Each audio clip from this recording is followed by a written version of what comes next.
26 വർഷത്തെ വിശ്വാസം, ലക്ഷക്കണക്കിന് സന്തോഷകരമായ ദാമ്പത്യങ്ങൾ. കല്യാണം എന്നാൽ കേരള മാട്രിമോണി തന്നെ. സൗദി അറേബ്യ ഇരുട്ടിലാകും. 77 വർഷത്തിന് ശേഷം പൂർണ്ണ സൂര്യഗ്രഹണത്തിന് സാക്ഷിയാകാൻ ഒരുങ്ങുന്നു. സംഭവിക്കുക ഈ നൂറ്റാണ്ടിലെ ഏറ്റവും ദൈർഘ്യമേറിയ പൂർണ്ണ സൂര്യഗ്രഹണങ്ങളിൽ ഒന്നായിരിക്കും. സൗദി അറേബ്യ ഇരുട്ടിലാകും. 77 വർഷത്തിന് ശേഷം ആ ചരിത്ര സംഭവം വരുന്നു. അതെ, 77 വർഷത്തിന് ശേഷം സൗദി അറേബ്യ പൂർണ്ണ സൂര്യഗ്രഹണത്തിന് സാക്ഷിയാകാൻ ഒരുങ്ങുകയാണ്. 21-ാം നൂറ്റാണ്ടിലെ ഏറ്റവും പ്രധാനപ്പെട്ട സംഭവങ്ങളിലൊന്നായാണ് ശാസ്ത്രലോകം ഇതിനെ വിലയിരുത്തുന്നത്. ചില പ്രദേശങ്ങളിൽ 6 മിനിറ്റിലേറെയും പരമാവധി 6 മിനിറ്റ് 23 സെക്കൻഡ് വരെ പൂർണ്ണ ഇരുട്ട് അനുഭവപ്പെടുമെന്നാണ് പറയുന്നത്. ഈ ഗ്രഹണ സമയം നൂറ്റാണ്ടിലെ ഏറ്റവും ദൈർഘ്യമേറിയ പൂർണ്ണ സൂര്യഗ്രഹങ്ങളിൽ ഒന്നുകൂടിയാണ്. 2027 ഓഗസ്റ്റ് 2-നാണ് രാജ്യത്തിന്റെ വലിയ ഭാഗങ്ങളിൽ ഒരു അപൂർവ പൂർണ്ണ സൂര്യഗ്രഹണം ദൃശ്യമാകുന്നത്.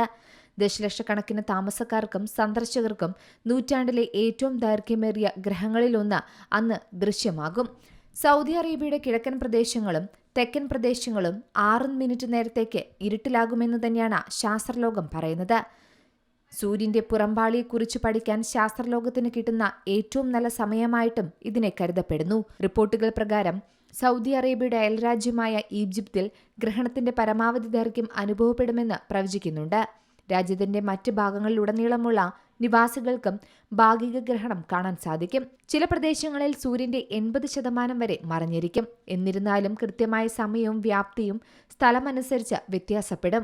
സൗദി അറേബ്യയുടെ പടിഞ്ഞാറൻ തെക്കൻ മേഖലയിലൂടെയാണ് പൂർണ്ണ ഗ്രഹണപാത കടന്നുപോകുക. മക്ക, ജിദ്ദ, ചെങ്കടൽ തീരത്തിന്റെ ചില ഭാഗങ്ങൾ എന്നിവിടങ്ങളിൽ പൂർണ്ണഗ്രഹണം ദൃശ്യമാകും. രാജ്യത്തിന്റെ മറ്റു ഭാഗങ്ങളിലും ഭാഗികമായി സൂര്യഗ്രഹണം അനുഭവപ്പെടാം. ഗ്രഹണപാതയിലുള്ള നഗരങ്ങൾ ജ്യോതിശാസ്ത്ര പ്രേമികളുടെയും ഫോട്ടോഗ്രാഫർമാരുടെയും ശാസ്ത്ര സഞ്ചാരികളുടെയും പ്രധാന ലക്ഷ്യസ്ഥാനങ്ങളായി മാറുമെന്നാണ് കരുതപ്പെടുന്നത്. പൂർണ്ണ സൂര്യഗ്രഹണ സമയത്ത് സാധാരണ കാണാൻ കഴിയാത്ത നിരവധി ആകാശ പ്രതിഭാസങ്ങളും നിരീക്ഷിക്കാൻ സാധിക്കും. ഏറ്റവും പ്രധാനപ്പെട്ടത് സൂര്യന്റെ കൊറോണ അഥവാ പുറം അന്തരീക്ഷം നേരിട്ട് കാണാൻ സാധിക്കും. സാധാരണ സൂര്യന്റെ അതിതീവ്ര പ്രകാശം കാരണം ഇത് കാണാൻ സാധിക്കാറില്ലായിരുന്നു.